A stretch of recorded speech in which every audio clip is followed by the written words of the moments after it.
While let's proceed with the learning curve theory. Today we're just going to take a look on the learning curve equation. Right.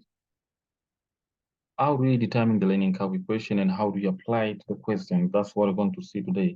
So the equation is y equals to a times x raised to the power of b. Now let's take a look at what each single letter stands for here, right? So by saying by y, we speak of the cumulative average time. Remember that the learning curve compares mainly compares to variables, right? Cumulative average time and the cumulative units of output. So y, which is actually on the y-axis, means cumulative average time to produce x units, and x should be the cumulative number of units. By cumulative, we mean total. So if we have the units, take them in total, right? And then we have small a. By saying for a, we mean the time taken for the first unit of output. So actually, in the previous video, we spoke of the way of just comparing the two actually variables when the units of output double. But in an exam, you might encounter a question for which the units have no such a relationship is to double. So you would have to resort to this formula to simplify all the complex situations we will encounter. So A means time taken for the first unit of output to be the time taken. So not one thing here. If we take time and you multiply by, let's say we're dealing with labor here, you multiply by the labor rate, we'll have the labor cost.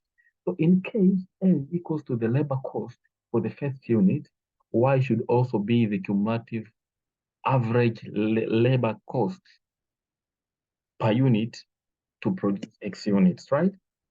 So if A is time, Y is also time. If A is cost, Y is also cost. Simple as that. And what about B? B is what we call the learning index or coefficient. B. Learning index or coefficient, and we can obtain it by making use of the learning rate that we explained earlier, right? So this is what we call B. So simply speaking, B is obtained by taking the logarithm of learning rate divided by the logarithm of 2.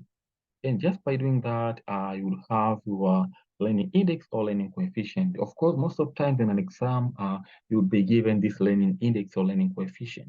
But just beware, you might also be given the learning rate as it is, and you would need to use a calculator to obtain the learning index or coefficient, right?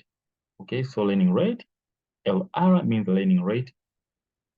Most of the time when doing computations, we express them in terms of decimals. For example, 80% could be expressed as 0.8, 60%, 0.6, and so on.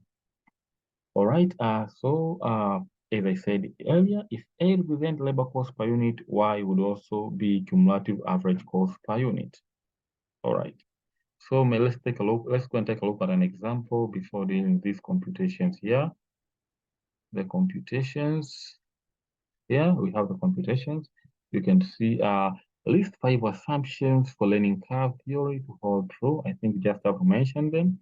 And here we are told the first unit took 100 hours. All right, let's proceed with how these first units can be dealt with.